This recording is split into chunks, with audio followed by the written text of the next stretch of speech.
Good morning.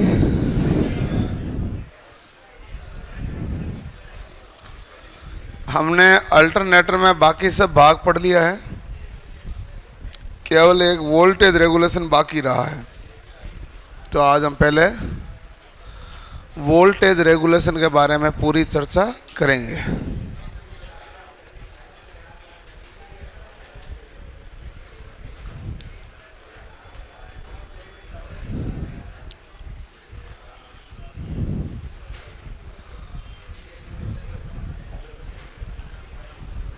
ठीक है भाई।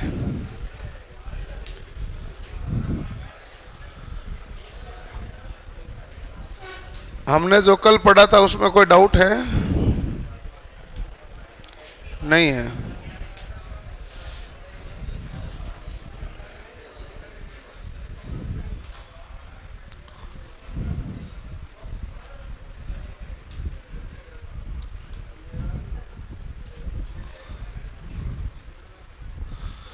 तो वोल्टेज रेगुलेशन हमारे पास होता क्या है ये बताइए भाई। वोल्टेज रेगुलेशन ये होता है कि जैसे हम लोड परिवर्तन करते हैं तो अल्टरनेटर का वोल्टेज बदल जाता है, और जब वोल्टेज ज़्यादा बदल रहा है तो इसका मतलब है कि वोल्टेज रेगुलेशन क्या हो गया, अधिक। और हम चाहते हैं कि लोड कम हो, ज़्यादा हो, थोड़ा सा बढ़े, कम बढ़े, हम तो यही चाहते हैं वोल्टेज तो वही रहे, वोल्टेज बार बार क्यों बदले। तो हमारी पूरी इच्छा ये रहती है कि वोल्टेज रेगुलेशन का मान कम से कम होना चाहिए। और आदर्श अवस्था में वोल्टेज रेगुलेशन मान क्या होना चाहिए, जीरो, कुछ बदलना ही नहीं चाहिए। तो वोल्टेज में बदलने को ही वोल्टेज रेगुलेशन कहते हैं। क्लियर? तो हमारे पास है, हेडिंग डालो वोल्टेज रेगुलेशन।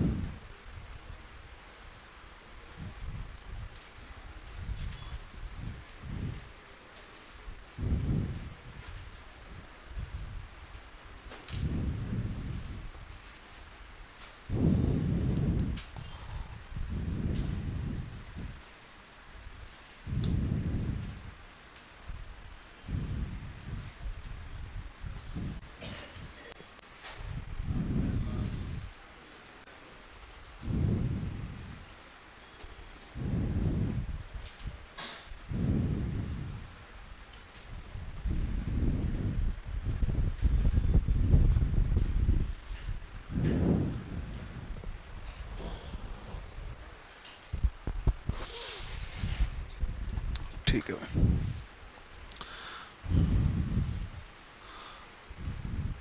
तो ये हमारे पास वोल्टेज रेगुलेशन किससे कहते हैं, लोड परिवर्तन पर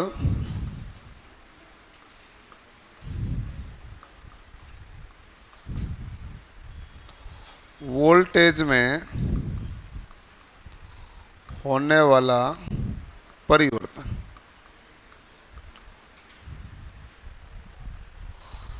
ठीक है, ये लोड का प्रभाव जिसके कारण वोल्टेज में बदलाव हो रहा है वो हमारे पास क्या कहला रहा है, वोल्टेज रेगुलेशन। और जो वोल्टेज रेगुलेशन है वो हमारे पास ये रहा, वोल्टेज रेगुलेशन बराबर no load minus full load upon full load into 100।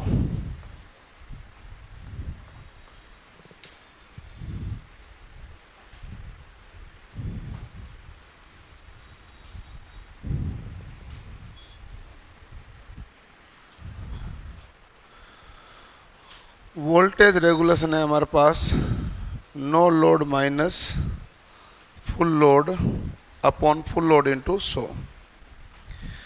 VNL है हमारे पास no load voltage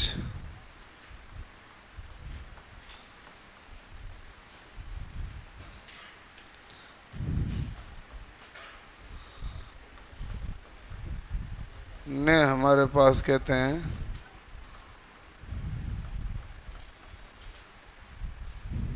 full load voltage.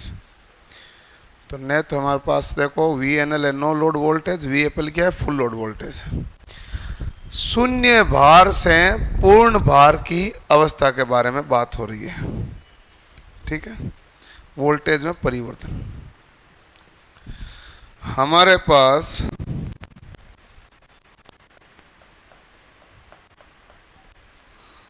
अग्रगामी शक्ति गुणांक होगा ना, लीडिंग पावर फैक्टर, उसमें वी एफ एल का मान ज़्यादा होता है।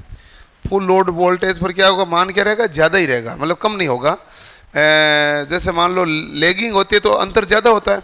वी एफ एल में भाई वैसे तो क्या है कि नो लोड का फुल लोड का मान सदैव ही क्या होगा, नो लोड से तो कम ही होगा, लेकिन यदि लीडिंग पावर फैक्टर तो इतना कम नहीं होगा, इसकी तुलना में लीडिंग के कारण थोड़ा मान क्या रहेगा, ज़्यादा ही रहेगा। तो वी एफ एल का मान क्या है, थोड़ा ज़्यादा। तो बताइए वोल्टेज रेगुलेशन का मान क्या हो गया, कम। वोल्टेज रेगुलेशन का मान क्या हो गया, कम हो गया। जैसे मान लो वी एन एल है 700 और वी एफ एल एक तो 600 है, तो अंतर तो 120 है, और 600 की जगह में 660 कर दिया, तो अंतर हमारे पास क्या हो गया भाई, कम आया कि नहीं आया। जैसे जैसे वी एफ एल बढ़ा अंतर क्या हुआ, कम। और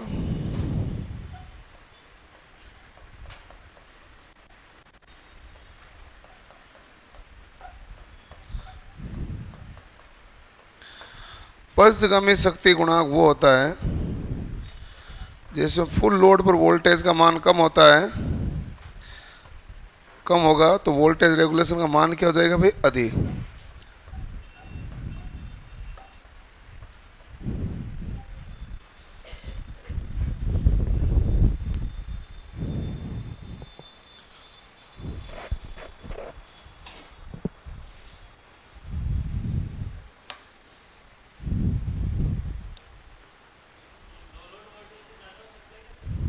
क्या, कभी भी नहीं, कभी भी नहीं। आदर्श अवस्था में वोल्टेज रेगुलेशन का मान होगा 0।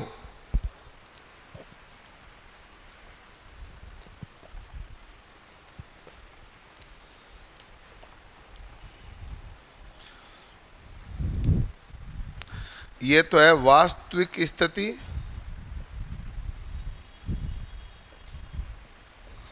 और आदर्श अवस्था में क्या होता है भाई, वी एन एल बराबर वी एफ एल। क्लियर।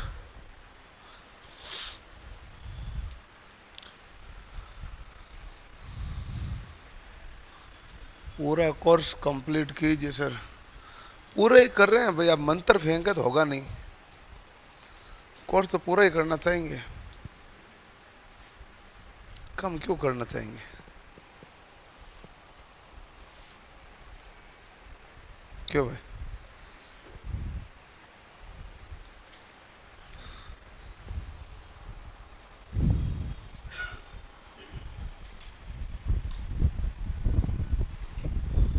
कैसा, ठीक है। रात को कम सोया था, सोई नहीं, सोया था।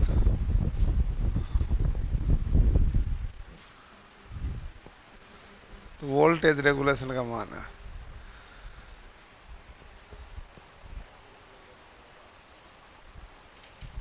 समझ में आया कि नहीं आई है। अब मुझे वापस सेंसर एक्टिव करने पड़ेंगे, अब बता वापस। हाँ वो एक अलग केस है, इसका नो लोड के साथ कोई संबंध नहीं है, न वोल्टेज रेगुलेशन के साथ संबंध है, यदि फिजिक्स का टॉपिक कोई बाकी है तो। क्यों भाई, फिजिक्स का टॉपिक कौन से बेच बाकी रहा है, प्रतिरोध रहा, तू नहीं आया होगा कि बेच भी नहीं हुआ, नहीं ऐसा नहीं। और कौन कौन है जिसके ये मौलिक विद्युत हुई नहीं थी फिजिक्स में, कोई नहीं, तू अकेला कैसे है, कौन से बेच से आया तू, कौन से ग्रह से आया फिर मेरे हिसाब से भाई देखो, यदि रह गया तो हम पढ़ा देंगे, ऐसी कोई हमारे प्रॉब्लम नहीं है। लेकिन मेरे हिसाब से इस बैच में जितने भी बच्चे बैठे हो उनको मैंने मौलिक विद्युत पूरी क्लास में पढ़ाई है। 2 बार पढ़ाया नहीं पढ़ाया? फिजिक्स में तो 1 बार पढ़ाया था फिजिक्स, टेक्निकल में 1 बार पढ़ाया हुआ टेक्निकल तो मैंने पढ़ाया है। फिर भी कोई बाकी रह गया है और ऐसा कोई बैच बाकी रह गया तो हमें ज़रूर बताएं, हम चेक करेंगे, आपको दूसरे बैच बैठा के पढ़ा देंगे भाई। लेकिन आप ऐसे कर रहे हो कि नहीं पढ़ा यार, तो आप कौन से बैच है? इस बैच में तो देख लो कोई है ही नहीं, आपका साथी ही नहीं कोई खड़ा हो रहा है, हैं? एक आध और आता होगा।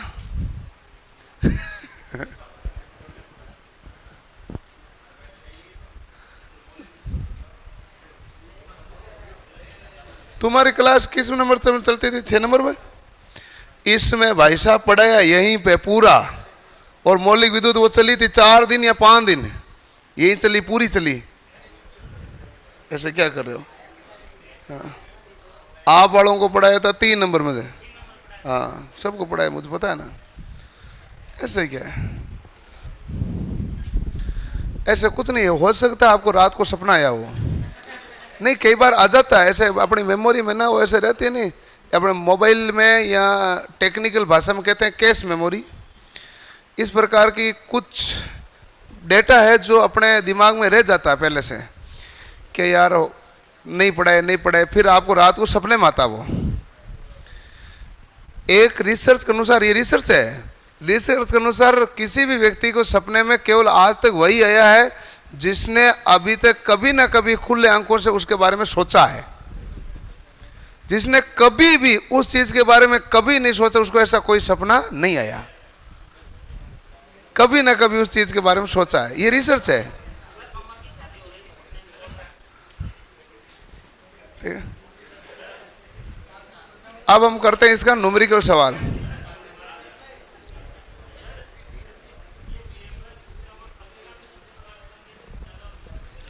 अग्रगामी के केस के अंदर हमारे पास क्या होगा?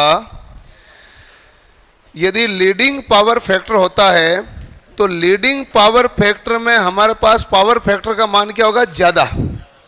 पावर फैक्टर का मान ज्यादा होगा तो हमारे पास आउटपुट में वोल्टेज भी क्या प्राप्त होगा? ज्यादा। और VFL का मतलब है फुल लोड पर प्राप्त होने वाला वोल्टेज। जब मेरे पास पावर फैक्टर का मान उच्च होगा तो मेरे पास वोल्टेज का मान भी क्या होगा भाई? ज्यादा होगा। लेकिन कितना भी ज्यादा हो जाए नो लोड से तो सदैव ही क्या रहेगा? कम। ये मैंने और कंडीशन लिखी है। ज्यादा का मतलब ये है जैसे जैसे VFL का मान को पढ़ोगे तो अंतर घटेगा कि नहीं घटेगा, तो वोल्टेज रेगुलेशन का मान क्या होगा? कम। मामला ये है, ठीक है।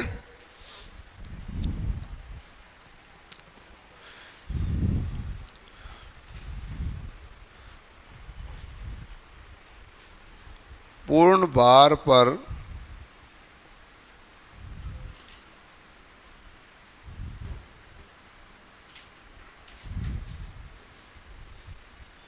एक अल्टरनेटर 480 वोल्ट प्रदान करता है तथा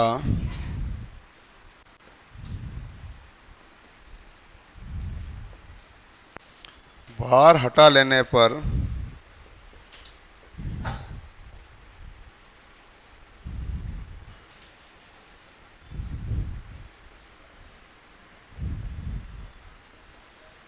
प्रदत्त वोल्टेज का मान 540 वोल्ट हो जाता है, तो वोल्टेज रेगुलेशन का मान ज्ञात करो।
एक बच्चा कह रहा है सर थोड़ा तेज पढ़ाओ, तो फटाफट उत्तर बता इसका, आगे चले।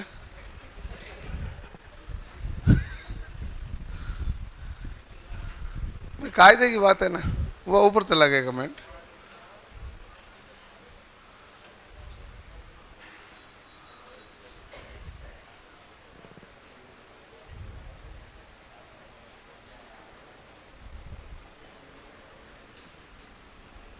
क्या हुआ? करो करो, आगे भाई।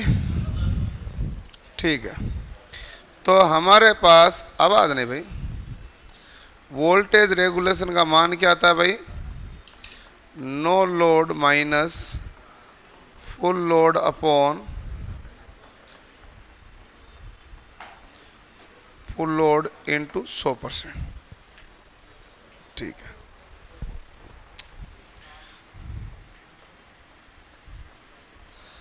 नो लोड वोल्टेज का मान कितना है भाई? 540। फुल लोड का मान कितना है? 480 बटा कितना है? गुणा क्या आएगा भाई? 100। 540 में से 480 घटाए तो कितना है? 60 बटा 480 गुणा क्या आएगा भाई? 100। 0 से 0 कैंसिल, 6 से काटा तो कितनी बार गया? 8 बार। 100 में 8 का भाग दिया तो 12.5%। ये हमारे पास वोल्टेज रेगुलेशन का मान है।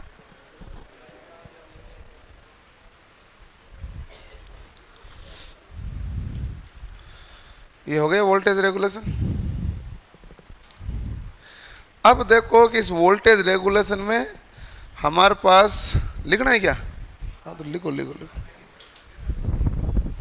वोल्टेज रेगुलेशन में क्या है? 3 प्रकार की विधियां होती है, आशावादी यानी निराशावादी और पोटियार त्रिभुज विधि। इनके बारे में एक एक लाइन कई बार पूछ ली जाती है, तो हम लिख लेते हैं कि हमारे पास ये विधियां क्या होती है।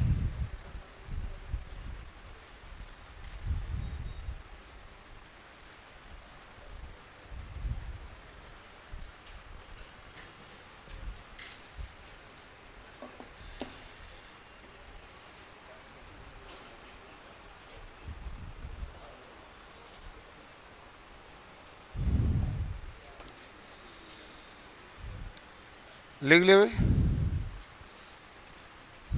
ठीक है,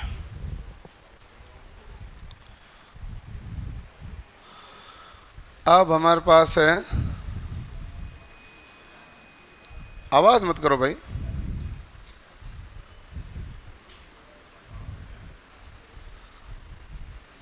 आवाज करोगे तो दिक्कत हो जाएगी। दिक्कत ये होगी कि थोड़ी देर में हम वाइंडिंग शुरू करने वाले हैं, और वाइंडिंग ऐसा है कि बहुजनों को मालूम नहीं पड़ता उसमें होता है क्या है। टिपिकल चैप्टर है, तो उसको बड़े आराम से देखना पड़ता है। जैसे कुछ चैप्टर होते हैं जिसमें आपको विशेष अलग से फोकस की आवश्यकता होती है, तो उसमें वाइंडिंग एक इस प्रकार का चैप्टर है जिसको पढ़ते समय आपको उसी के अनुसार फोकस करना पड़ता है, नहीं तो होता नहीं है। पहली विधि है हमारे पास ईएमएफ विधि। पहली विधि कौन सी है? ईएमएफ विधि। ईएमएफ विधि को ही आप दूसरी विधि कहते हैं निराशावादी विधि। तो ये ऐसी कौन सी निराशा लेके आ जाएगा भाई? इसमें क्या ये कहता है कि वोल्टेज रेगुलेशन का मान वास्तविक मान से अधिक होता है, जो कि सामान्यतः पॉसिबल नहीं होता। आपको ज़्यादा वोल्टेज जनरेट करना पड़ेगा, जो कि अल्टरनेटर के द्वारा सीधा ज़्यादा वोल्टेज जनरेट करना पॉसिबल नहीं रहता। इसलिए इस विधि को हम क्या कहते हैं? निराशावादी विधि।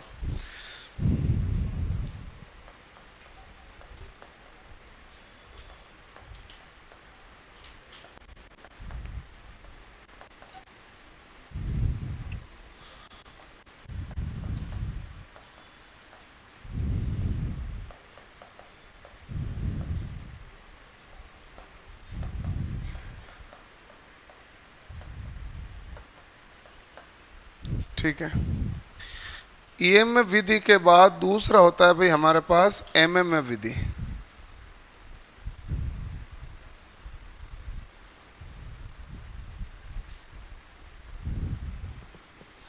ईएमएफ विधि के बाद क्या होता है? एमएमएफ विधि। और ये हमारे पास कौन सी विधि है भाई? तो आप कहेंगे ये हमारे पास है आशावादी विधि। कौन सी विधि है? आशावादी। और इसमें वोल्टेज रेगुलेशन का मान वास्तविक मान से कम होता है।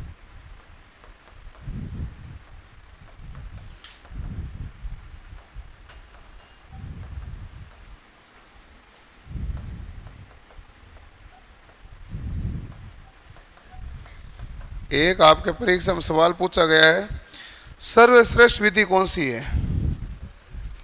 हैं? बताओ भाई। पोटियार त्रिकोण विधि कह दो या त्रिभुज विधि कह दो। पोटियार त्रिभुज विधि कह दो या त्रिकोण विधि कह दो, एक ही बात है। ठीक है, पोटियार त्रिकोण विधि या पोटियार त्रिभुज विधि, ये हमारे पास क्या होती है भाई? ये सर्वश्रेष्ठ विधि कहलाती है। सवाल ही यही पूछा गया है। और इसका एक और सवाल पूछा गया है, वो क्या है भाई? ZPF, जीरो पावर फैक्टर विधि कौन सी है? तो आप कहेंगे पोटियार त्रिकोण विधि। यानी पावर फैक्टर न तो इसमें लीडिंग है न लैगिंग है, क्या है हमारे पास? जीरो। जीरो पावर फैक्टर का मतलब है रेजिस्टिव लोड हो जाता है। जीरो पावर फैक्टर कब होता है? नहीं, जो रेजिस्टिव लोड कैसा आएगा? पूर्णतः इंडक्टिव या पूर्णतः कैपेसिटिव। तो हमारे पास जीरो पावर फैक्टर है और इसे कहते हैं जीरो पावर फैक्टर विधि, ZPF विधि कहते हैं।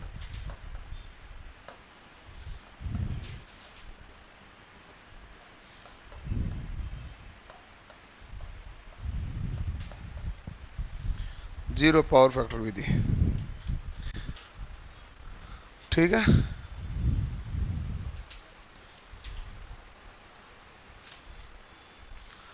क्लास प्लेलिस्ट में नहीं दिखा रहा है। ऐप में कब से प्लेलिस्ट बनती है? हमारा तो नहीं बनती है। ऐप में तो क्लास खंड में दिखाएगा ना, प्लेलिस्ट कहाँ से आएगी इसमें? प्लेलिस्ट का तो कॉन्सेप्ट यूट्यूब पर है ना।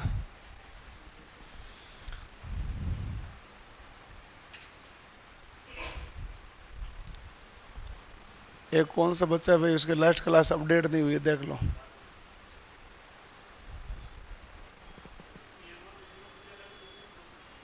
हाँ बिल्कुल, ईएमएफ विधि को हम क्या कहते हैं? सिंक्रोनाइजेशन विधि भी बोलते हैं, इसलिए हम इसे कहते हैं तुल्यकाली विधि। तुल्यकाली विधि है क्योंकि ये हमारे पास इसमें वोल्टेज रेगुलेशन का मान वास्तविक मान से अधिक होता है, तो इसके बीच में एक बार मान लगभग बराबर आएगा, उसके बाद ही तो अधिक होगा। जब मान बराबर आता है तो उसे तुल्यकालिक कहते हैं, तो इसलिए इसे तुल्यकालिक विधि के रूप से जाना जाता है।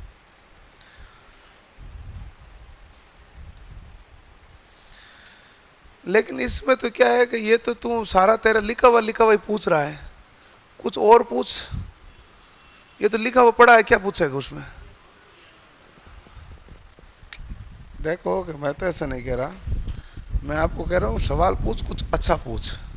लिखा हुआ बार बार पूछ के क्या ही मिलता है भाई? किसी में मैंने एक दो लाइन ज़्यादा लिखा देता हूँ, किसी में एक दो लाइन कम लिखते हैं। बराबर तो मेरे से डॉट टू डॉट चला नहीं जाता, फिर भी मैं काफ़ी कोशिश करता हूँ। 95% मेरा किसी भी बेस के अंदर डाटा एक्यूरेट ही रहता है। 5% होता है कि किसी में दो लाइन इधर ज़्यादा लिखा दी तो उस बेस में दो लाइन ज़्यादा लिखा दी, ये तो होता रहता है। तुल्यकाली विधि, तो तुल्यकाली विधि यही होती है जब हमारे पास वोल्टेज रेगुलेशन का मान वास्तविक मान से अधिक होगा तो उससे पहले वोल्टेज रेगुलेशन मान वास्तविक मान के बराबर आएगा, और जब मान बराबर आता तो उसे तुल्यकालिक कंडीशन कहते हैं। इसलिए इस विधि का दूसरा नाम ही क्या होता है? तुल्यकालिक विधि होता है। एमएमएफ का एक बार फुल फॉर्म कंफर्म कर दो। हाँ ये सवाल है ना। एमएमएफ है मैग्नेटोमोटिव फोर्स और ईएमएफ है इलेक्ट्रोमोटिव फोर्स। एक बच्चा कह रहा है एनपीएफ का फुल फॉर्म क्या है? एनपीएफ नहीं है, ये जेडपीएफ है, और फुल फॉर्म नीचे लिख रखी है।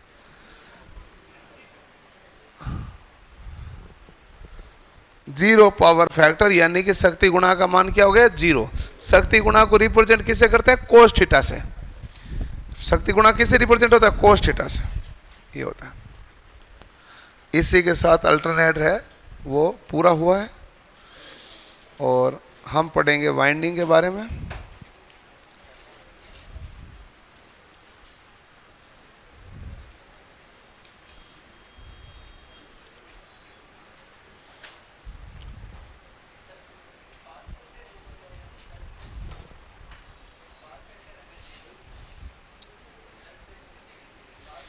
जीरो पावर फैक्टर का मतलब है कि ये पूरा लोड है ना इंडक्टिव है, पूरा लोड इंडक्टिव है, या पूरा लोड जब कैपेसिटिव होता है तो पावर लॉस नहीं होता है।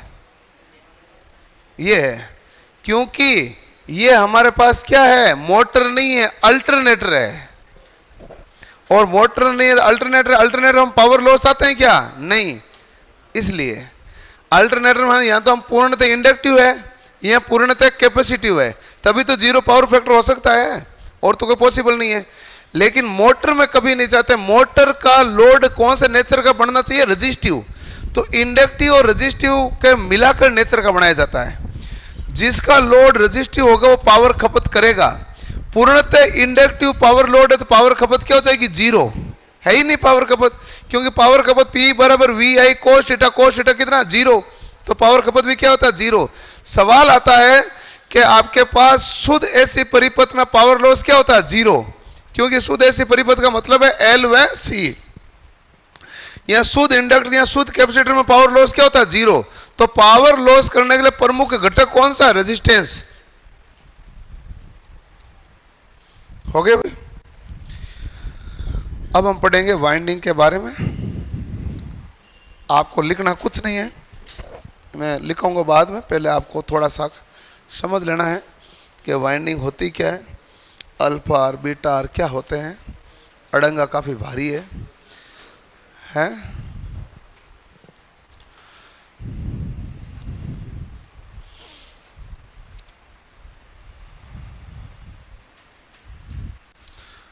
हमारे पास जो पोल होते हैं ना, वो दो के गुणज में होते हैं।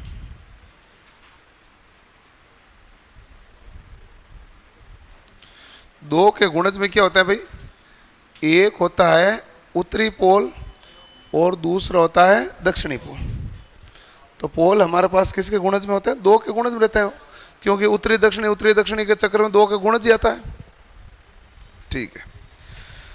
जब पोल हमारे पास दो प्रकार के हैं, उत्तरी और दक्षिणी, तो इन दोनों पोलों के बीच की दूरी क्या कहलाएगी? तो आप कहेंगे दो पोल है, तो दो पोल है तो पोल के बीच की दूरी क्या कहलाएगी? Pole pitch. पोल के बीच की दूरी क्या कहलाएगी? Pole pitch.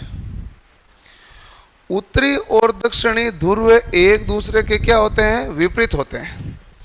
और एक दूसरे के विपरीत होते हैं तो हमारे पास इनके बीच में एंगल कितना डिग्री का बनेगा भाई?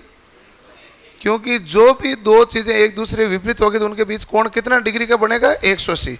उत्तरी और दक्षिणी ध्रुव एक दूसरे विपरीत ध्रुव है, और विपरीत ध्रुव है तो एंगल कितना डिग्री का बनेगा? 180 डिग्री का। ये भी ठीक।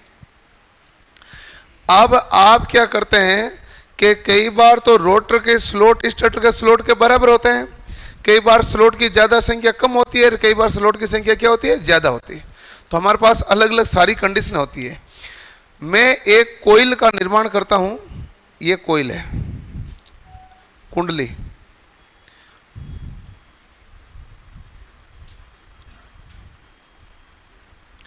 जब कोई भी कोइल बनती है तो इसमें चालक कितने लगे हुए हैं? दो। दो चालक कौन से हैं? दो चालक ये, जिसको मैं गहरा कर देता हूं ज्यादा। एक तो एक साइड है चालक की, और ये क्या है भाई? दूसरी साइड। तो हमारे पास चालक कितने लगे हैं भाई? इसमें दो। ठीक है। अब आप कहेंगे इनको चालक मान रहे हो तो आप ऊपर वाले को चालक क्यों नहीं मान रहे हो? क्यों नहीं मान रहे? हम इसलिए नहीं मानते हैं कि वाइंडिंग करते हैं ना तो ये जो दोनों है ये खांचे के बीच स्थापित होता है। इसका कार्य खांचे के बाहर से दूसरे खांचे में जाके जोड़ने का काम है। तो ये हमारे पास केवल धारा का प्रवाह करा सकता है, बाकी ईएमएफ उत्पन्न करने का इसका काम है ही नहीं। तो ईएमएफ कौन उत्पन्न करता है? वह चालक जो वाइंडिंग के खांचों में स्थापित है। अब खांचे एक खांचे से दूसरे खांचे में जाएगा तो बीच में कनेक्टिंग चालक होगा कि नहीं होगा? ये ईएमएफ उत्पन्न नहीं करता। ईएमएफ कौन उत्पन्न करता है? जो खांचे के बीच में स्थापित है। तो खांचे के बीच में स्थापित कितने? दो चालक है। इसलिए हमारे पास दो चालक मिलकर क्या बना? एक कुंडली, एक कोइल या एक टर्न। एक टर्न में कितने चालक होते हैं? दो। ठीक है, फिर इसका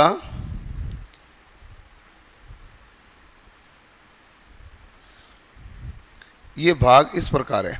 हम इस प्रकार का भाग क्यों है? क्योंकि ये देखो, ये हमारे पास बैक साइड वाला है, बैक एंड। ये कौन सा है? Front end. जो फ्रंट साइड वाला है, फ्रंट साइड वाला, वो हमारे पास क्या करेगा भाई? इसमें लीड तार हो कहलाता है। क्या कहलाता है? लीड। और लीड किससे जुड़ेगा? कम्यूटेटर से। लीड किससे जुड़ेगा? कम्यूटेटर के खंड पे तो जाके जुड़ेगा। कोइल कहां जुड़ेगी? कम्यूटेटर के खंड पर। और कम्यूटेटर है, इसको एसी को किस में बदलता है? डीसी में। और डीसी में बदलने के बाद में ब्रश की सहायता से आउटपुट को प्रदान कर दी जाती है। तो कोइल एक तरफ तो किधर जुड़ गई? कम्यूटेटर से। ये जो पीछे वाली साइड है इसे हम कहते हैं बैक एंड।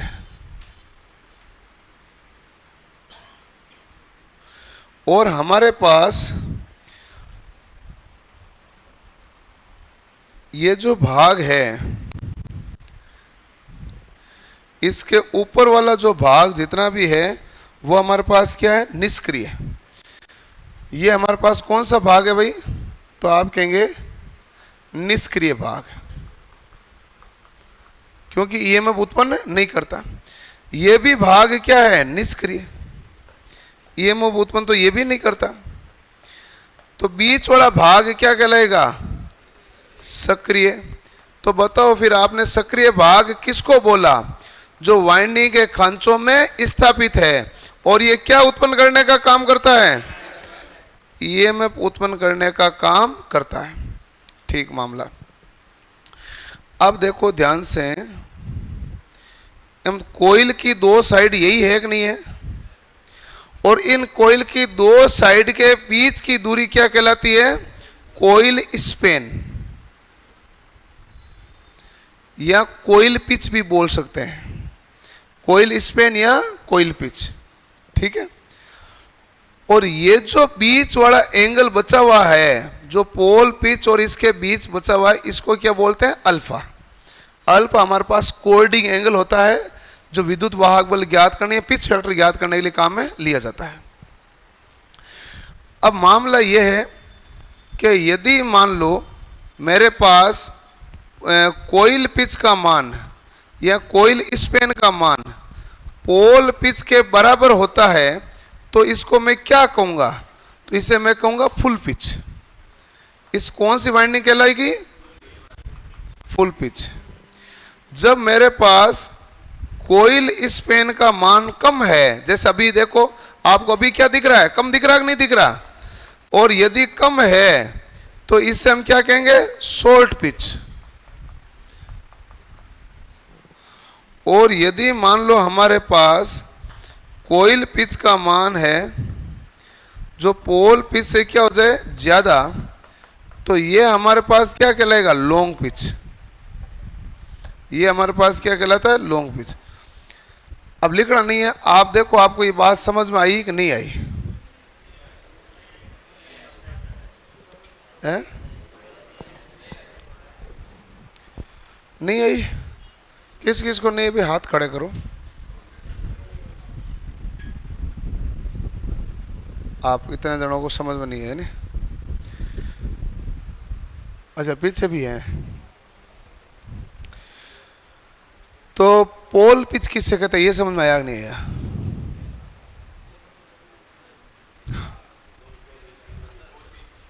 नहीं, मैंने इसीलिए मैंने स्टार्टिंग कहा था आपको लिखना नहीं है। वाइंडिंग अड़ंगा है, भारी अड़ंगा है। छोटा सा डंगा थोड़ी ना है, लिखना तो मैं आराम से भी लिखा दूंगा सारी चीजें। अब बताओ पोल पिच किसे कहते हैं? दो पोल के बीच की दूरी, पोल का मतलब ध्रुव है। अच्छा, उत्तरी और दक्षिणी पोल एक दूसरे की समान दिशा में होते हैं, विपरीत दिशा में होते हैं? विपरीत दिशा में होगा तो एंगल कितना डिग्री बनेगा? 180। तो पोल पिच के बारे में तो आपका कोई लफड़ा नहीं है, ठीक है। अब कोई भी एक कुंडली बनाते हैं, कोइल, तो एक कुंडली बनाओ तो एक तार आएगा, कम्यूटेटर से निकलेगा, चालक में खांचा होगा, उसमें स्लॉट कटा होगा, स्लॉट में स्थापित होगा, फिर पीछे की तरफ से आएगा, वापस स्लॉट में स्थापित होगा, आगे की तरफ आएगा। यही होता है कोइल बनने का तरीका, तो यही होता है, ठीक है। तो जो भाग खांचे के अंदर स्थापित होता है उस भाग को क्या कहते हैं? सक्रिय, एक्टिव। और जो खांचे के बाहर होता है उसे क्या कहते हैं? निष्क्रिय। अच्छा, खांचे के बाहर वाले को निष्क्रिय क्यों कहते हैं? क्योंकि खांचे के जो बाहर वाला भाग वो ईएमएफ उत्पन्न नहीं करता, केवल कंडक्टर को जोड़ने का काम करता है, और चाहे बाहर आगे की तरफ हो चाहे पीछे की तरफ। अब इसमें एक होता है निष्क्रिय, तो दोनों ही होते हैं, एक होता है बैक एंड, दूसरा क्या होता है? Front end. फ्रंट एंड कौन सा होता है कोइल में? कम्यूटेटर की तरफ।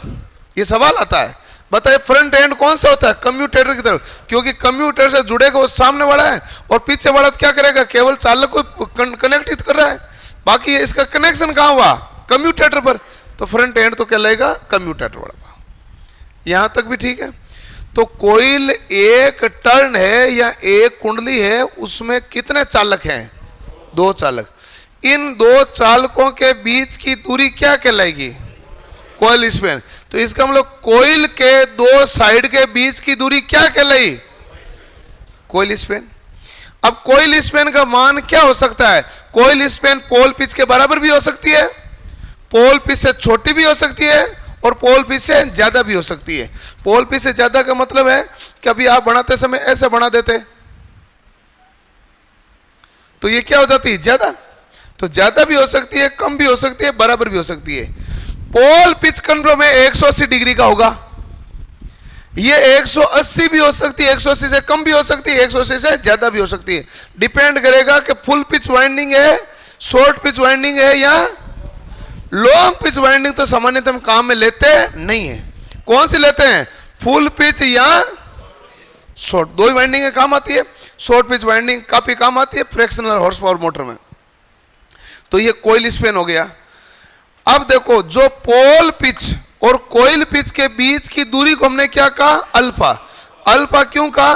ये अल्फा हमारे पास पिच फैक्टर निकालेगा।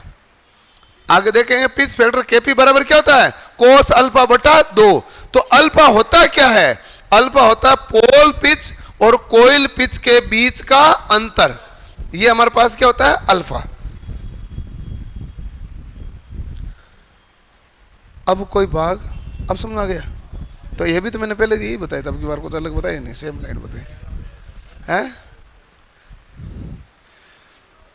तो क्या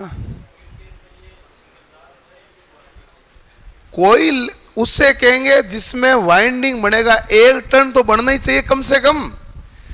एक तो होगा सिंगल कोइल, एक होता है ग्रुप कोइल।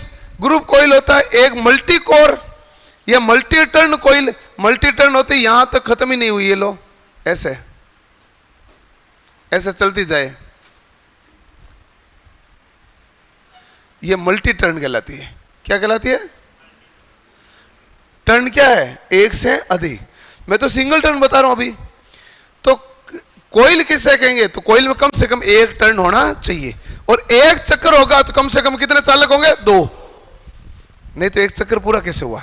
एक चक्कर, एक टर्न, वन टर्न है कि नहीं है? ये मामला। अब बताओ समझ में आया कि नहीं आया?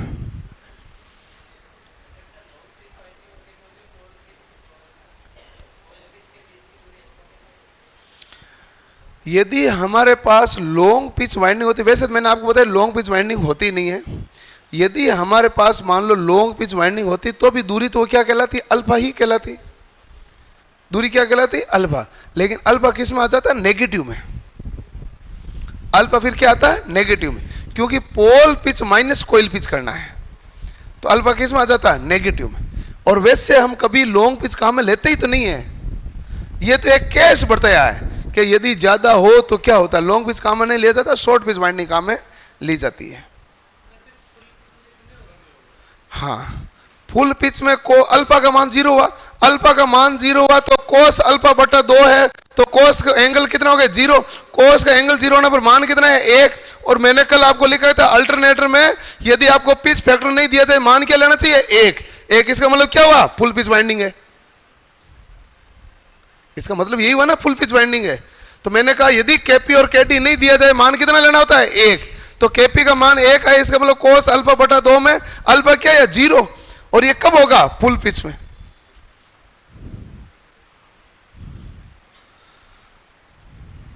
पीडीएफ लेके मैं बताऊं लिखना कैसे है, ये जो जितना समझा ये लिखना एक एक स्टेप में। पीडीएफ है ना आपके पास? हाँ। अरे कई सवाल करना पड़ेगा, कई न्यूमेरिकल करना पड़ेगा। तो एक बात यह है कि जैसे ही आप भिड़ते ही ये नहीं करना है कि ये वाइंडिंग समझ में नहीं आई, आपको वाइंडिंग समझ में आएगी दूसरी बार। हर बार एक बार बताई जाएगी, आपको नहीं समझ में आएगी, क्योंकि पहली बार तो आप देखोगे ऐसे ऐसे नाम होते हैं। अब की बार आपके इसका कोई वाइंडिंग से लड़ाई थोड़ी थी, आपने कहा इधर कोइल स्पेन घूम रहा है, पोल पिच घूम रहा है, शॉर्ट पिच घूम रहा है, लॉन्ग पिच घूम रहा है, इसलिए आप नाम में कंफ्यूज रहे। तो हर नए नाम आएंगे।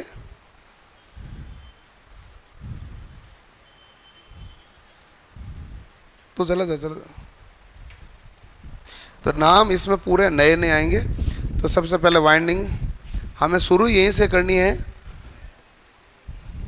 ये धीरे बहुत चलती है भाई फाइल।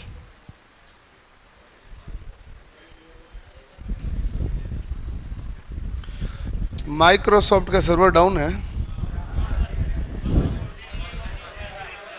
बट ये एंड्रॉइड है।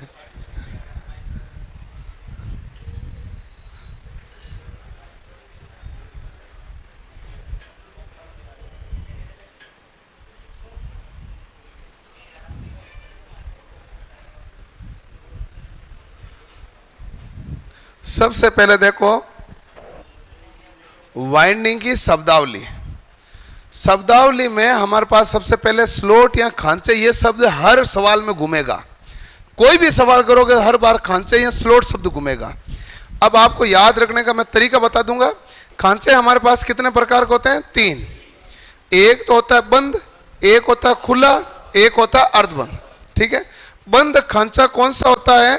जैसे मान लो, यदि मान लो खांचा इस प्रकार से है मोटर के साथ में, तो ये खांचा हमारे पास क्या कहलाएगा? बंद खांचा। ठीक है, और ओपन खांचा क्या कहलाएगा? तो खुला खांचा हमारे पास ये होता है। और ये सब बात किसके लिए होती है? आर्मेचर के लिए। ये किसके लिए होती है? आर्मेचर के लिए। ये पूर्णतः खुला खांचा कहलाता है। अब देखो कि खुला खांचा इन्होंने लिखा ऐसी मशीन में ही काम में लेना चाहिए, तो बताओ क्यों?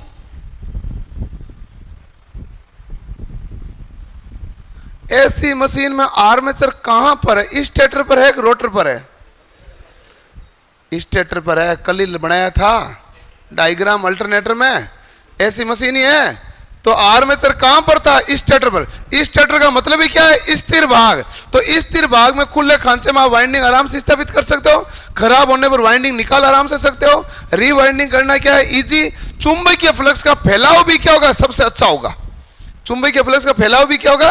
सबसे अच्छा होगा। इसलिए हमारे पास खुले खांचे ही काम में लिए जाते हैं एसी मशीन में।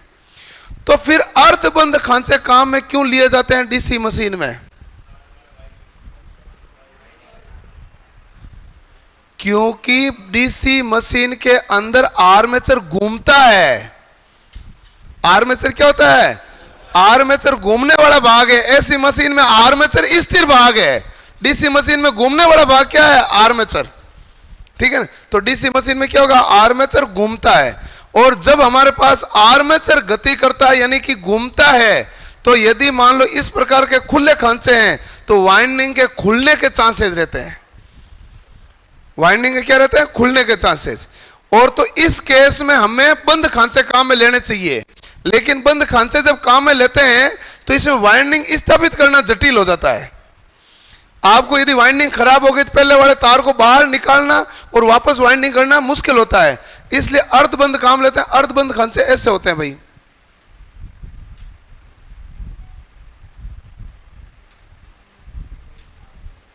तो वाइंडिंग में क्या मिलेगा? ठहराव। वाइंडिंग में ठहराव भी मिलेगा और रीवाइंडिंग करना भी क्या हो जाता है? आसान। इसलिए डीसी मशीन में कौन से खांचे काम लेते हैं? अर्धबंद। एसी मशीन में कौन से लेते हैं? खुले। सबसे अच्छे कौन से चुंबकीय फ्लक्स फैलाएंगे? खुले। और डीसी में हम चाहकर भी खुले नहीं ले सकते, क्योंकि आर्मेचर क्या करेगा? गति करेगा।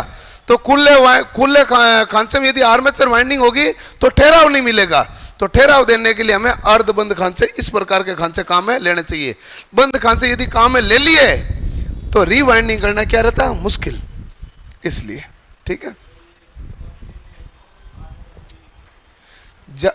है? इस पंखे का कारण है, इस पंखे में, ये पंखा हमारे पास एक ऐसी मशीन है जिसके अंदर बाहरी भाग है वो रोटर है। पंखे में क्या है? बाहरी भाग रोटर, अंदर का भाग स्टेटर है। बाकी लगभग सभी ऐसी मशीनों में अंदर का भाग क्या होता है? रोटर, और बाहरी भाग क्या होता है? स्टेटर। सीलिंग फैन में उल्टा मामला होता है। सीलिंग फैन में रोटर है ना, वो बाहरी भाग है, स्टेटर वो अंदर का भाग है, तो इस कारण है वो। तो खांचे में क्या होते हैं? चालक या चालक का समूह स्थापित होते हैं। और मैंने आपको थोड़ी देर पहले बताया था, ये जो हम चालक बना रहे हैं, चालक किस में स्थापित होंगे? खांचे में। खांचे कितने प्रकार के होते हैं? 3। तो एसी मशीन में कौन सा खांचे काम लोगे? खुला। डीसी मशीन में कौन सा लोगे? अर्धबंद। ये बात समझ में आ गई नहीं आई? दूसरा, चालक किसे कहते हैं? जो ईएमएफ उत्पन्न करता है, जिसमें हमारे पास चुंबकीय क्षेत्र को काटेगा और जिसमें विद्युत वाहक बल उत्पन्न होगा, उसे क्या कहेंगे? चालक। हमने देखा था चालक को खांचे में स्थापित करना चाहिए, और उसी को चालक हमने माना जो खांचे में स्थापित है, क्योंकि वही सक्रिय भाग है और वही ईएमएफ उत्पन्न करता है। तो चालक किसे कहेंगे? जो ईएमएफ उत्पन्न करने के लिए हमारा कार्य करता है। और सामान्यतः हम कौन सा काम लेते हैं? कॉपर।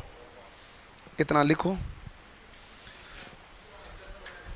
अरे चित्र मत बनाओ, अभी चित्र तक पहुंचेंगे। वो चित्र तो मैंने ना इसलिए आपको पहले बताया था कि हम क्या पढ़ना चाहते हैं, नहीं तो आप है ना, अभी मैं ऐसा शुरू करता ना, आप कहते हैं खांचे काम कहाँ आएंगे। तो पहले मैंने वो कहानी इसलिए बताई थी कि हम क्या पढ़ना चाहते हैं।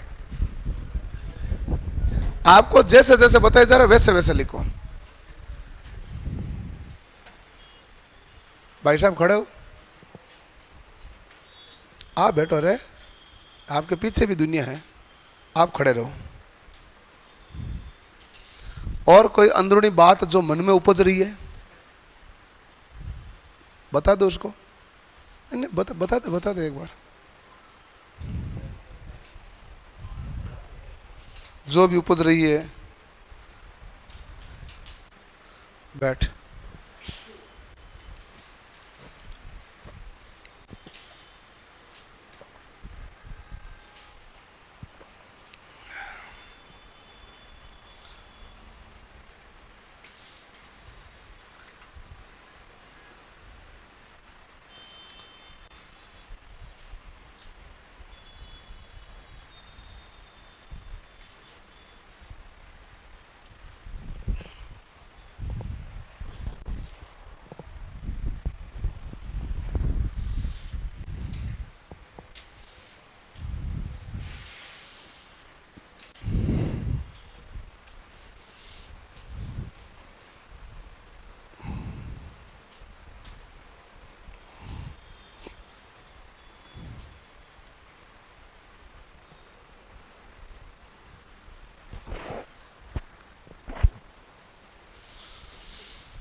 लिख लिया भाई?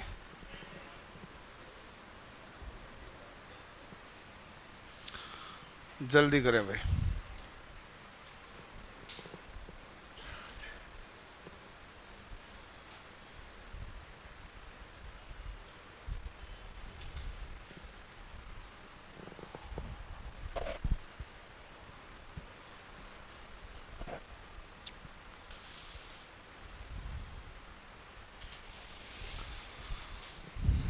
लिख लिया?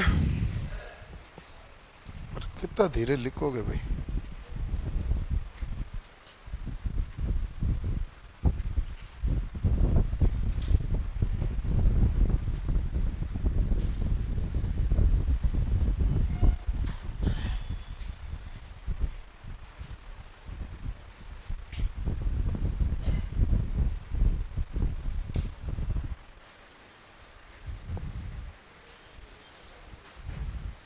हो गया? ठीक है। अगला हमारे पास आता है टर्न किसे कहते हैं?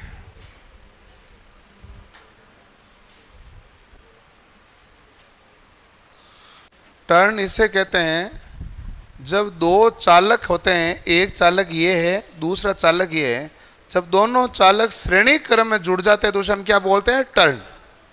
भाई ये जो बीच वाला है निष्क्रिय भाग है, इसका तो काम है श्रेणी क्रम करना। तो चालक तो हमारे पास दो ही है, ये चालक और ये चालक। जब ये दोनों श्रेणी क्रम में जुड़ जाते हैं तो इसे हम क्या बोलते हैं? टर्न। ठीक है। और कुंडली किसे कहते हैं? एक या एक से अधिक टर्न का समूह क्या कहलाता है? कुंडली। यदि एक है तो सिंगल टर्न है, और एक से अधिक टर्न है उसे हम क्या कहते हैं? Multi turn coil. और एक ही टर्न की कोइल है तो इसे हम क्या कहेंगे? Single turn coil. तो कुंडली किसे कहते हैं? कुंडली में एक टर्न भी हो सकता है और एक से ज्यादा टर्न भी हो सकता है। एक टर्न होगा तो उसमें कम से कम कितने चालक होते हैं? दो। और दो चालक जब श्रेणी क्रम में जुड़ते हैं तो क्या बन जाता है? टर्न। तो ये टर्न में और कुंडली में अंतर है। और ये भाग देखो लिख दिया, एक्टिव भाग है बीच वाला। एक्टिव भाग वो है जो ईएमएफ उत्पन्न करता है। करो।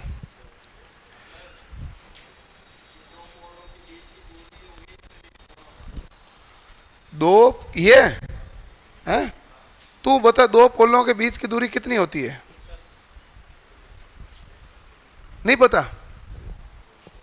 क्या कर सकते हैं भाई? बताया था क्या? फिर इसको क्यों नहीं बताया आपने? किधर गया? ये देख, दो पोलों के बीच की दूरी कितनी है? 180। क्यों है? क्योंकि दोनों पोल एक दूसरे के विपरीत दिशा में होता है। हमने पूरी बात देखी है, इसलिए कोई तनाव नहीं ले। ऐसे मैं कोई लाइन नहीं लिखूंगा जो आपको समझ में नहीं आएगी। ये इतने सारे शब्दावली है। ये अभी हेडिंग क्या है? वाइंडिंग की शब्दावली तो हेडिंग है। शब्दावली पढ़ रहे हैं, एक एक शब्द है, उसका अर्थ पता चलना चाहिए ताकि आप ध्यान से इनको अध्ययन कर सको। कल छुट्टी रखें, क्लास लगाएं?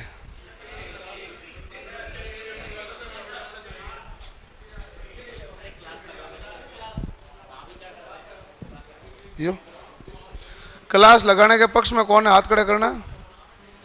बहुत कम है, वोट से हार गए। वैसे भी देख लो,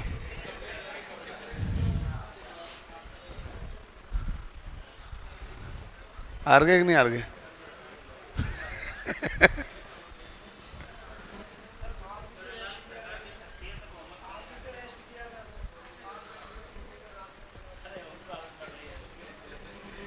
देखो ये क्या इनकी तारीफ। तो तू पढ़ने का तो डाल ले।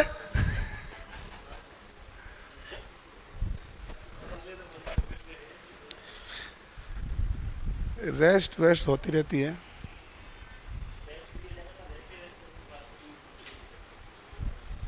नहीं ऐसा कुछ नहीं है, वो चल रहा है, बैक टू बैक ऐसे चल रहे हैं, क्रम अनवर्त चलता रहेगा।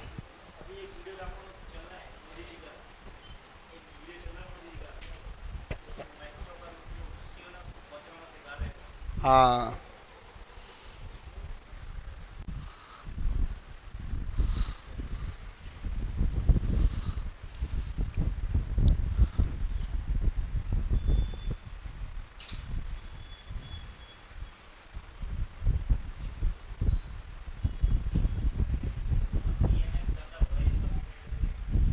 हैं?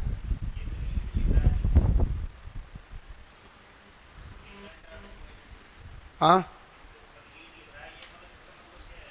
लीड का मतलब होता है जोड़ने वाला तार, लीड कनेक्शन होता है।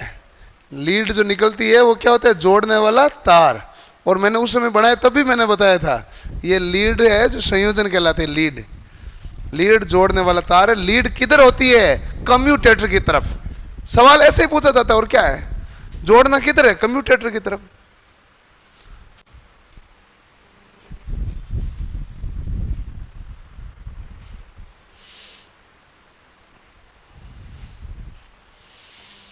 ये क्लास लाइव नहीं क्या? ये लाइव है भाई,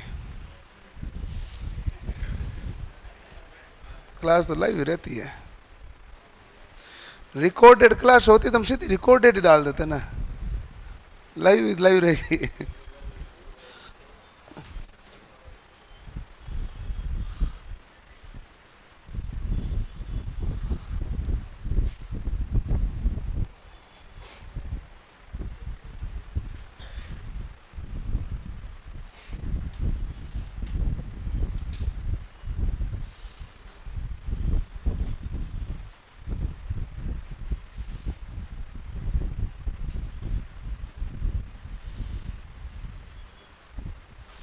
डीसी मशीन में स्टेटर को ही क्यों घुमाया जाता है? गलत सवाल है। चाहे कोई भी मशीन हो, स्टेटर कभी भी नहीं घूमेगा।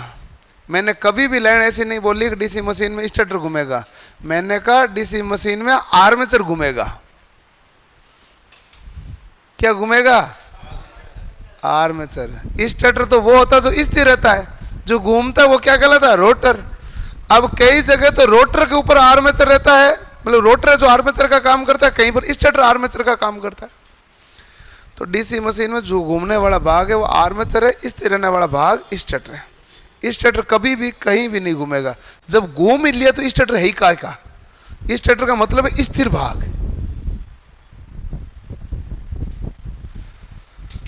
लिख लिया?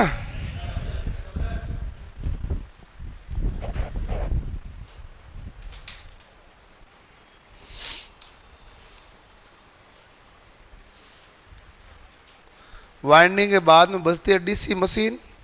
डीसी मशीन में डीसी मशीन के पार्ट्स वगैरह पड़ेंगे, वो तो इजी रहेंगे। डीसी मोटर और जनरेटर की वर्किंग थोड़ी भारी पड़ती है, क्योंकि उसमें कॉन्सेप्ट बहुत ज़्यादा खतरनाक लगते हैं। ऐसी उसकी तुलना में काफ़ी इजी है।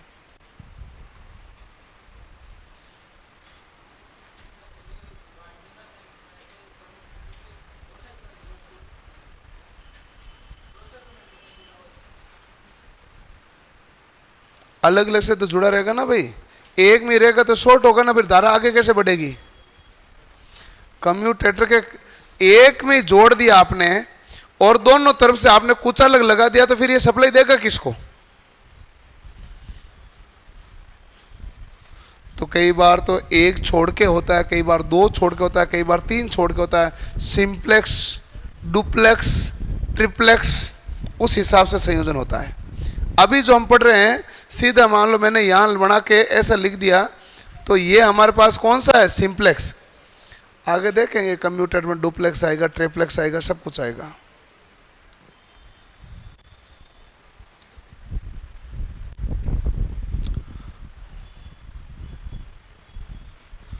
नहीं नहीं नहीं नहीं, फोन तो भी नहीं जा सकता। 9 बजे के आसपास में छुट्टी नहीं देता, तो भी नहीं दे रहा, मैं दे ही नहीं रहा।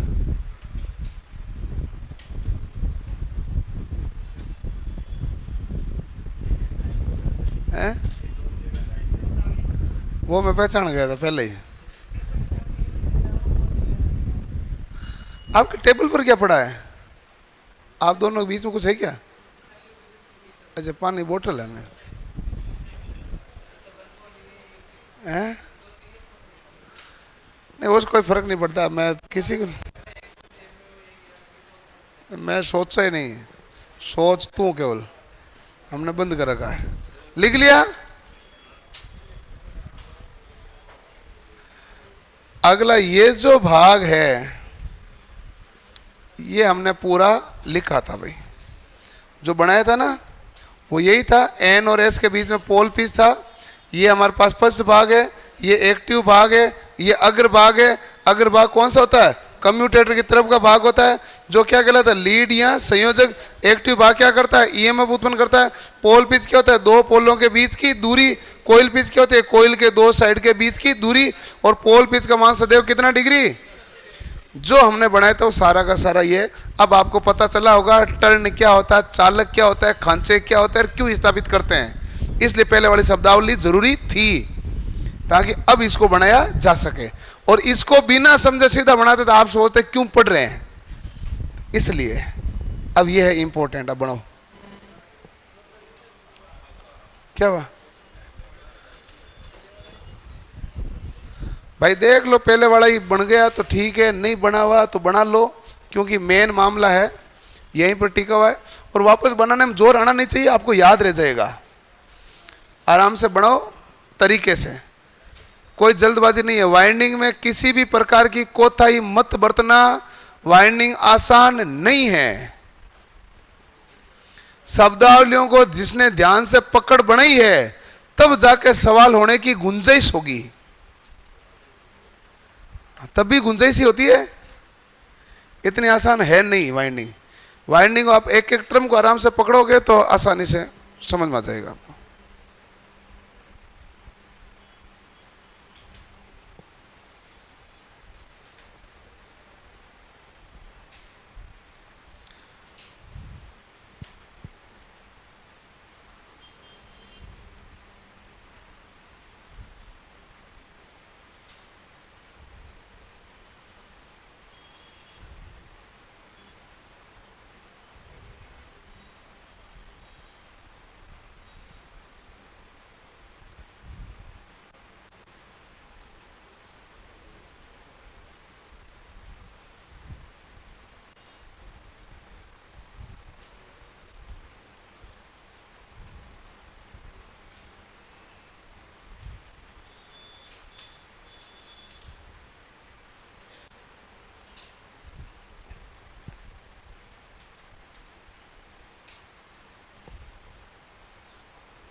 क्या क्या क्या कह रहा है? अंतर नहीं लिखा है? अल्फा तो लिख ले, तो पता था ही तुझे।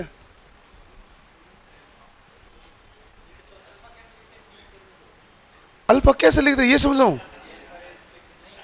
बी से लिखते हैं वो बीटा होता है।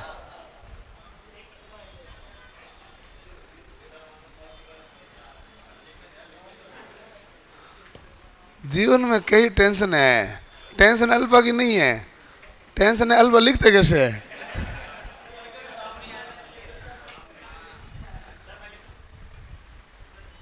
ये ले,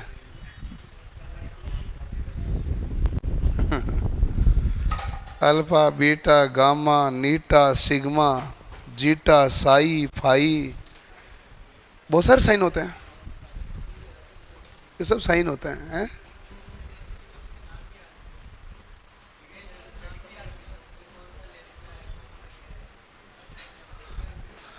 नाम तो देखो कि बार बार आप पढ़ते हैं तो याद हो ही जाते हैं, ऐसा कोई है नहीं।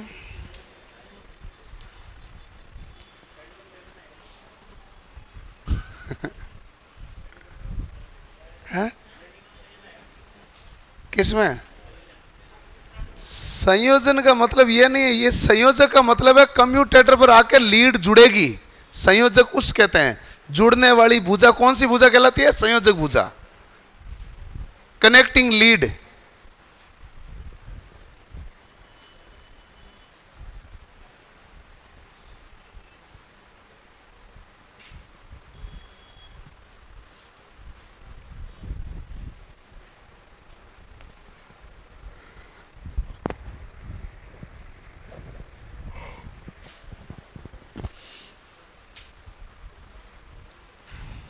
लिख लिया भाई।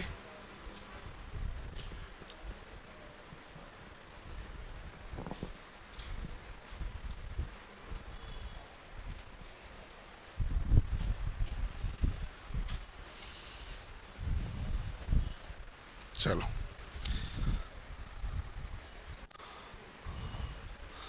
पोल पिच,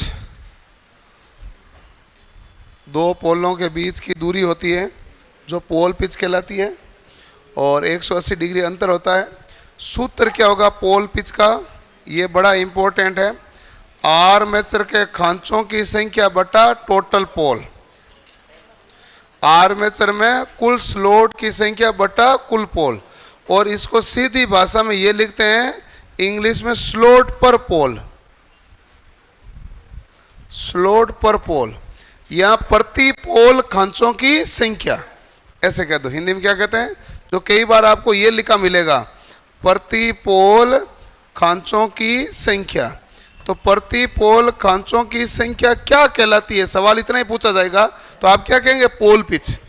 सवाल ही कहेगा प्रति पोल खांचों की संख्या क्या कहलाएगी? Coil pitch, pole pitch, long pitch, short pitch, ऐसे ऑप्शन देंगे।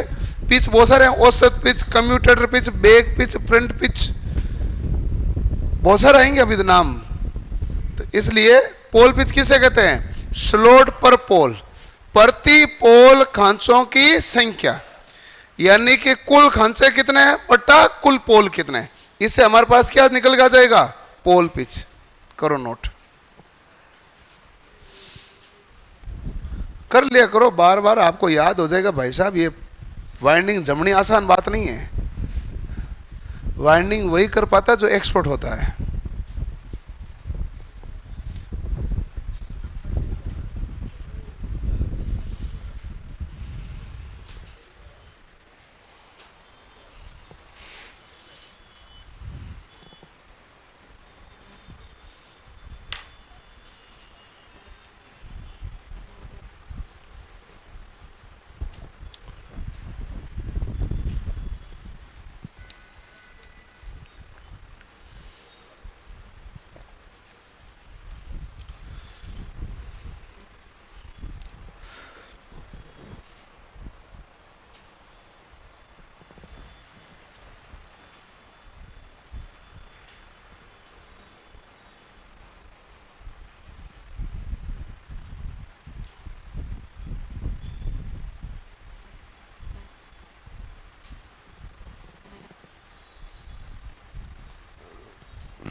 क्लियर है?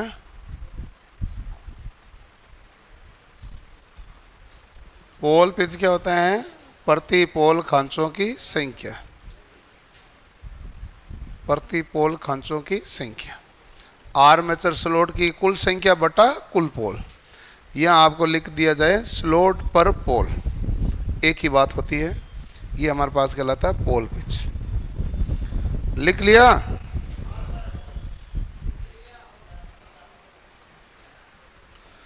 ये हमने जो पढ़ा था उसी को वापस रिपीट किया गया था। ये आपको लिखना नहीं है, ये वापस चीजें क्या है, सेम की सेम ही रिपीट ही हुई थी। अब हमारे पास है कोइल पिच और पोल पिच किसे कहते हैं? तो कोइल पिच किसे कहते हैं भाई? कोइल के दो साइड के बीच की दूरी क्या कहलाएगी? Coil pitch. यदि हमारे पास इसमें एक शॉर्ट पिच होता है, एक फुल पिच होता है, दो प्रकार से। शॉर्ट पिच कब होगा? जब कोइल पिच का मान पोल पिच से क्या होगा? कम। और फुल पिच क्या होगा? जब कोइल पिच का मान शॉर्ट पिच के क्या होगा? बराबर। और ये हमारे पास ये जो 2e cos अल्फा बटा 2 वगैरह लिखते हैं, ये हमारे पास है पिच फैक्टर का मामला। पिच फैक्टर का मामला है क्या, थोड़ा सा समझा देता हूं इधर। पहले पिच फैक्टर का मामला यह है कि देखो, एक हमारे पास है E उत्तर की तरफ और E है दक्षिण की तरफ। तो एक पोल है उत्तरी और दूसरा पोल कौन सा है? दक्षिणी। ठीक है, तो इन दोनों के बीच जो वोल्टेज का उत्पन्न हुआ वो कितना माना गया? 2e। क्यों? E इधर है, E इधर है, तो टोटल अंतर कितना हो गया? 2e। यदि प्लस का 5 और माइनस के 5 में अंतर कितना होता है? 10 का। प्लस का 5 और माइनस 5 अंतर कितना होता है? 10 का। तो ये है 2e, ये इनका योग है। तो ये कब है? फुल पिच में। ये कब है? Full pitch. लेकिन यदि बात शॉर्ट पिच की करें तो एक यदि ये E है तो दूसरा है जो 180 से, तो एंगल कम आएगा। 180 आता तो ये होता कि नहीं होता? 180 से कम आएगा। 180 से कम एंगल होने के कारण इनका जो सदिश योग है वो क्या बन जाता है? 2e cos अल्फा बटा 2। अल्फा हमारे पास ये क्या हो जाता है? अंतर होता है। तो ये सदिश योग का फॉर्मूले लगते हैं, तो ये बनता है 2e cos अल्फा बटा 2। अब जब शॉर्ट पिच वाइंडिंग के बारे में बात होती है तब हमारे पास ये होता है कि भाई पिच फैक्टर कहते किसे हैं? तो पिच फैक्टर कहते हैं सदिश योग। सदिश योग क्या हो गया भाई? 2e cos अल्फा बटा 2 सदिश योग तथा बीजगणितीय योग का अनुपात। बीजगणित योग क्या होगा? E और E का बीजगणित योग क्या होगा? E प्लस E कितना होता है? 2e। तो बीजगणितीय योग का अनुपात 2e तो क्या हो गया? कैंसिल। पीछे क्या बचेगा? cos अल्फा बटा 2। और यदि फुल पिच के बारे में लें तो आप कहेंगे सदिश योग भी क्या होगा? 2e। बीजगणितीय योग भी क्या होगा? 2e। मान कितना आ जाएगा? 1। और यदि मान लो शॉर्ट पिच के लिए लें तो हमारे पास क्या होगा? इन दोनों का सदिश योग क्या बन जाता है? 2e cos अल्फा बटा 2। इस कारण हमने यहां इस प्रकार चीजें लिखी है कि शॉर्ट पिच वाइंडिंग में दोनों के बीच में कोइल पिच जो छोटा है और पोल पिच की तुलना में, जिसके कारण इनका सदिश योग क्या आता है? 2e cos अल्फा बटा 2। इसका प्रयोग कहां करते हैं? ऐसी मशीनों में हार्मोनिक्स प्रभाव को कम करने के लिए। फुल पिच वाइंडिंग कहां काम लेते हैं? डीसी मशीनों में अधिक ईएमएफ प्राप्त करने के लिए। क्योंकि डीसी फुल पिच में अल्फा का मान क्या हो गया? 0। तो टोटल मान कितना आ गया? 2e है। ये मामला है। करो नोट इसको। है कैसे करें? पहले ये हेडिंग डाल के ये वाला लिखो, फिर ये हेडिंग डाल के ये वाला लिखो। ऐसे खांचे बढ़ाने पड़ेंगे क्या? गजब हो भाई। फिर तो जिसको नहीं, पहले लिखो कोइल स्पैन हेडिंग। कोइल के दो साइड के बीच की दूरी क्या कहलाती है? Coil span. कोइल स्पैन के बाद में आता है एक शॉर्ट पिच और एक आता है फुल पिच। चाहो तो डायग्राम बनाओ और चाहो तो सीधी कंडीशन लिख लो। कंडीशन ये लिखी हुई है ना, वही कंडीशन है। मैंने डायग्राम भी बनाया, कंडीशन भी लिख दोनों किया हुआ है। कंडीशन तो यही है, फुल पिच क्या होगा, पोल पिच और कोयल पिच बराबर, और शॉर्ट पिच क्या होगा, पोल पिच बड़ा और कोयल पिच क्या है, छोटा।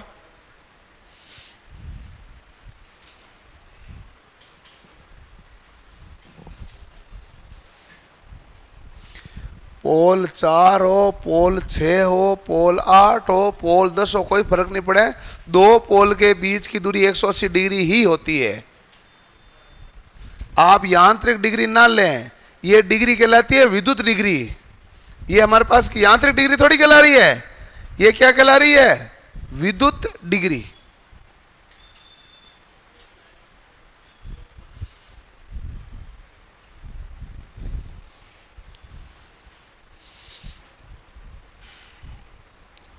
अभी 10-15 मिनट का मामला है।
हार्मोनिक्स प्रभाव उत्पन्न होता है ना, जिसके कारण क्राउलिंग दोष होता है।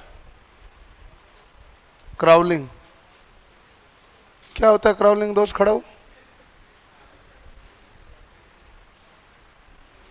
3 फेज इंडक्शन मोटर में कितने दोष होते हैं, 3 फेज इंडक्शन मोटर में टोटल दोष कितने होते हैं,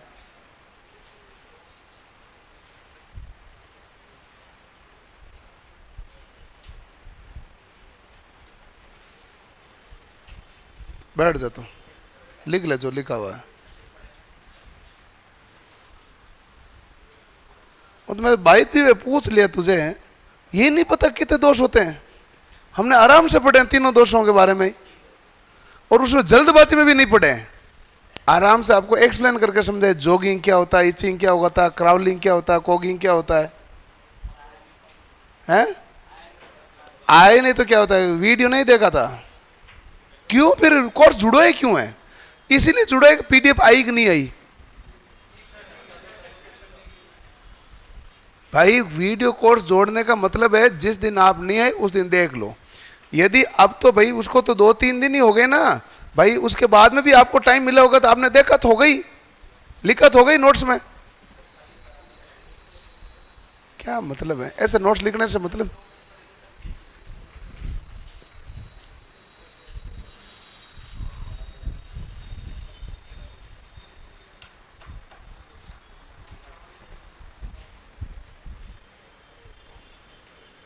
हार्मोनिक्स उत्पन्न होने के कारण मोटर की गति क्या हो जाती है? कम।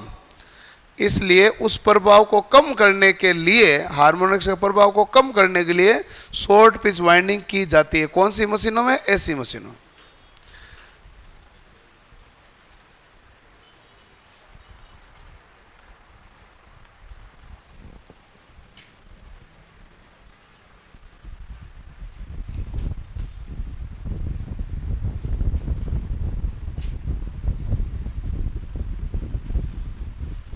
क्लियर?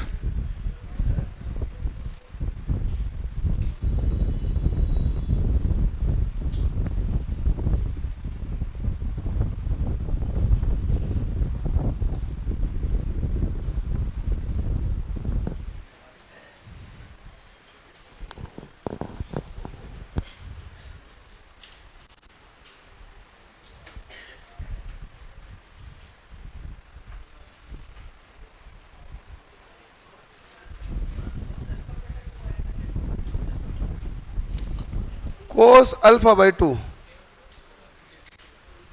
2 तो विद्युत वाहक बोले ना, एंगल तो कोस अल्फा बाई 2 ही बनता है। लिख लिया भाई?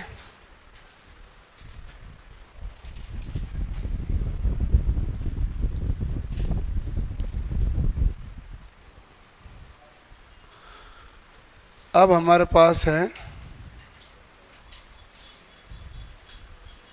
शॉर्ट पिच वाइंडिंग और फुल पिच वाइंडिंग, तो अभी देखा है।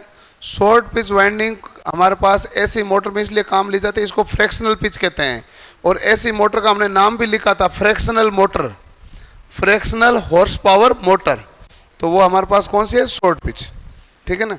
यदि अल्फा का मान 150 डिग्री है तो बताओ फ्रैक्शन कितना बनेगा?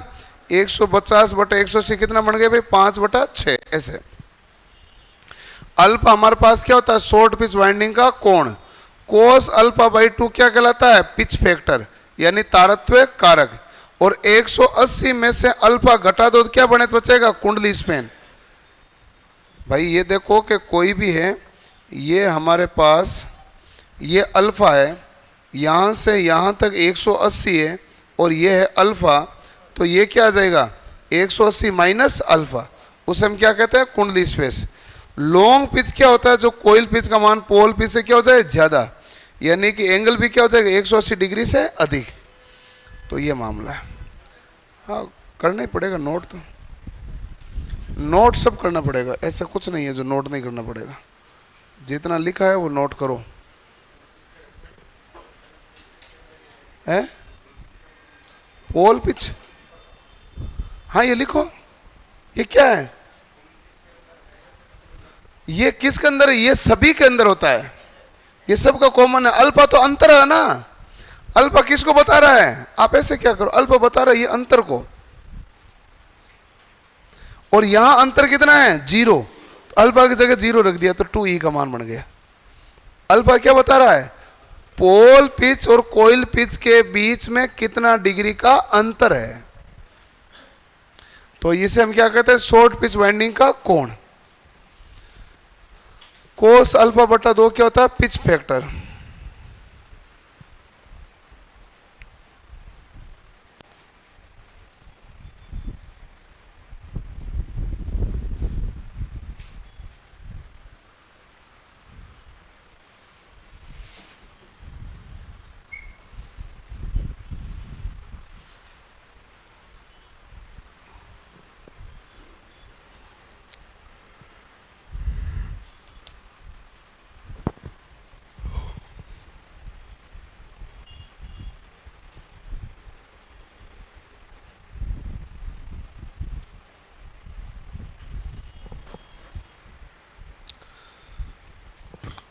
ये अभी तक यहाँ तक हमने जो देखा है वो सब कुछ हमने स्टार्टिंग डायग्राम समझा ना, उसी से निकला हुआ सब चीज़ें हैं। इसके अलावा किसी भी चीज़ से निकली हुई नहीं है। स्टार्टिंग समझा उसी से निकला हुआ है, चाहे पोल पिच का हो, कोयल पिच का हो, शॉर्ट पिच का हो, लॉन्ग पिच का हो, और यहाँ अल्फा का हो, उसी के इर्द गिर्द चीज़ें सारी घूम रही है।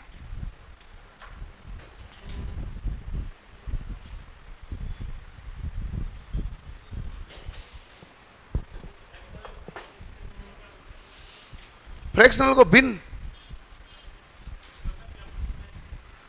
फ्रैक्शनल पिच में सवाल ऐसा पूछता है कि यदि मान लो कोयल पिच है जो 5/6 के भिन्न में है, तो बताइए हमारे पास पिच फैक्टर का मान कितना है। यदि कोयल पिच 5/6 के गुणक में है तो 5/6 गुणा 100 से 150 का मान तो कोयल पिच का आ गया, तो अल्फा बचा 30 ही है। और यदि अल्फा 150 है तो हमारे पास फ्रैक्शन कितना बन गया, 5/6। बैठ जाओ। फोन फान क्या है, आता रहता, काट दो फोन, साइलेंट कर दो। हैं? आपको लगता है ऐसे, आपको लगता है कि आपके काम है बहुत ज्यादा काम, ऐसा कुछ है नहीं।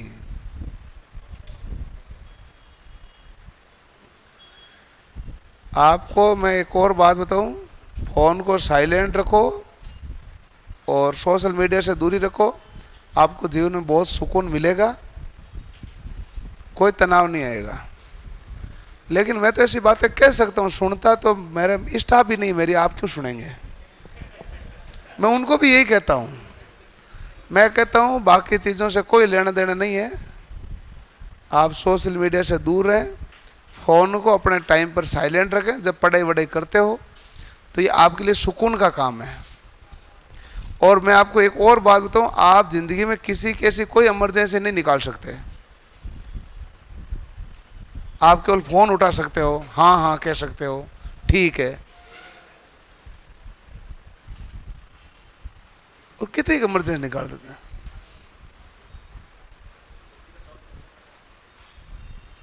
ऐसा नहीं, वो उधर रहा,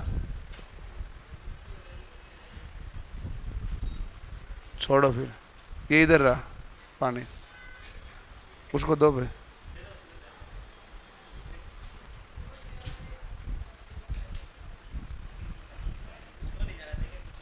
हैं?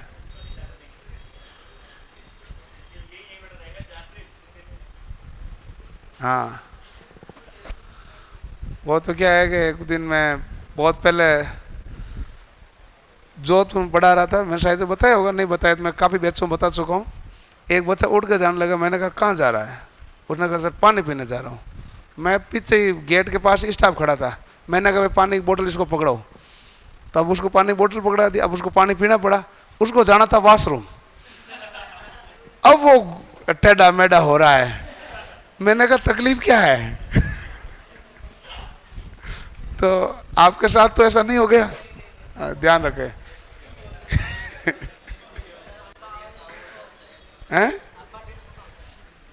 एग्जाम्पल दिया है, यदि अल्फा 150 है तो फ्रैक्शन ऐसे बना, ये उदाहरण है। क्लियर? तो आप इसको पढ़ना, अगले मंडे को पढ़ेंगे।